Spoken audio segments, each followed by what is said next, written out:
Pag umaresto ka ng tao, pag inaresto ka ng pulis, pwedeng hindi dala ng pulis ang warrant mo.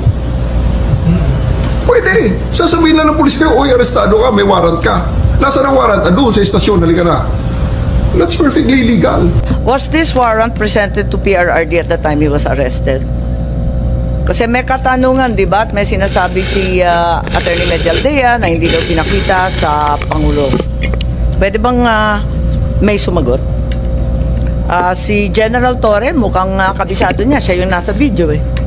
Nung inaresto siya, di ba? Obligado kayo magpakita ng warrant. Yes, ma'am. Anong pinakita nyo? May pagkakataon ba si former president na basahin to? Kasi ang pagkaintindi eh hindi. Tignan natin muna yung video kasi mas maliwanag doon.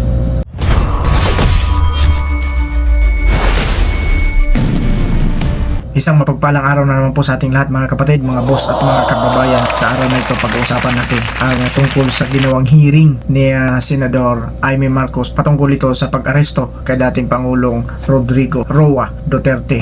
Pero bago natin panoorin yan, bati muna tayo ng isang magandang umaga po Luzon, Visayas, Mindanao at syempre pa sa mga kapatid natin, mga kababayan natin sa iba't ibang panig ng mundo. Magandang umaga, magandang hali, magandang hapon, magandang gabi po sa inyong lahat dyan. Nandito na naman po ang inyong lingkod, Boss Rec. Ngayon, bago natin panoorin ang video nito at maya maya bibigyan natin ng reaction, panoorin natin na sabay-sabay. At the time he was arrested. Was this warrant presented to PRRD at the time he was arrested?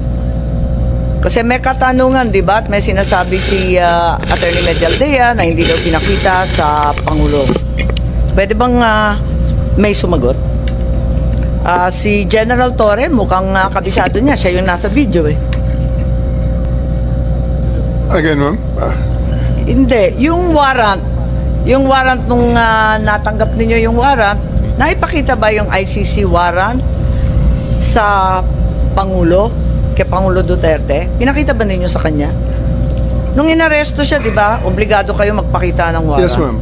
Anong pinakita nyo? Right at the tube, ma'am, the Yusik Nikiti together with PG Fadulion, together with me, gave them the electronic copy through retired General Munti Agudo, ma'am, because that's their condition. They don't recognize the diffusion order. They really want to have a copy of the warrant. That's why soft copy was given to them on the tube. And a hard copy was printed and later on received by Attorney Delgra in the 250th wing, sir. 250th wing, ma'am. May pagkakataon ba si former president na basahin to? Kasi ang pagkaintindi eh hindi. Tignan natin muna yung video kasi mas maliwanag doon.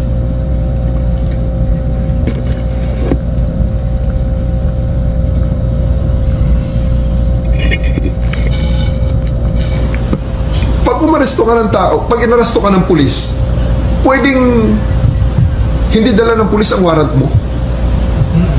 Pwede. Sasabihin lang ng pulis kayo, oy, arestado ka, may warrant ka. Nasaan ang warrant? Doon sa estasyon, halika na. That's perfectly legal. Pag umaresto ka ng tao, pag inaresto ka ng pulis, pwedeng hindi dala ng pulis. So ang sabi po ninyo, hindi naman kailangan yung warrant eh, kaya hindi ninyo pinakita. Tama po ba yun? Ma'am, that is a very, very different interview in the aftermath. But I'm talking of Anong pinag-uusapan sa interview?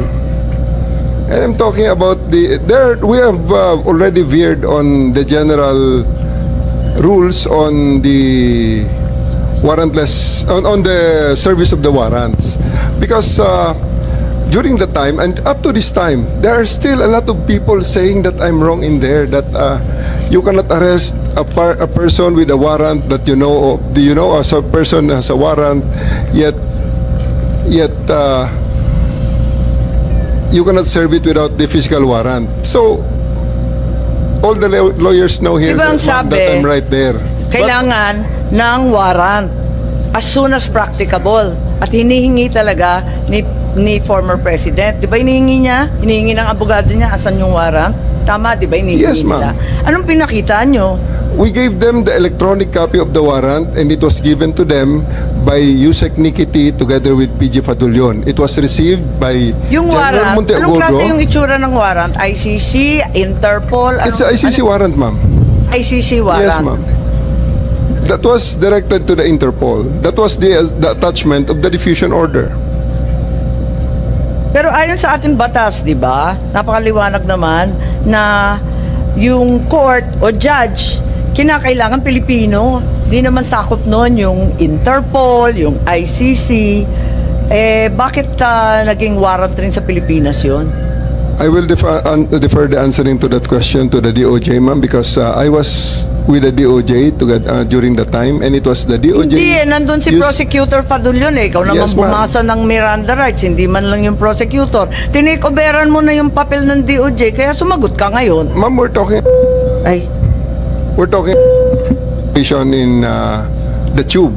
Hindi, sinabi mo kasi, ang liwaliwanag, sinabi mo, hindi naman kailangan ng warrant eh.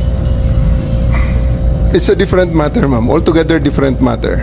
Bakit? Ilang warrant ba yan?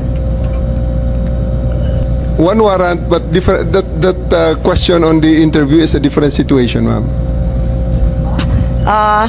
So, kailan mo pinakita yung warrant? Yung sinasabi mo electronic copy? The first time, ma'am, it is not At kanino? me. It was not me who showed the warrant. It was Yusek Nikiti together with PG Fadulion, together with me there in the tube of the plane.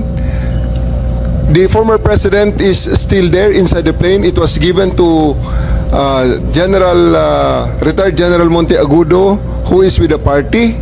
And because during the time, E.S. Mijaldea and the wife and Attorney Delgra had already went back inside the plane and told us, hindi kami lalabas kung wala kayong maipakitang warrant. Kaya nga, so,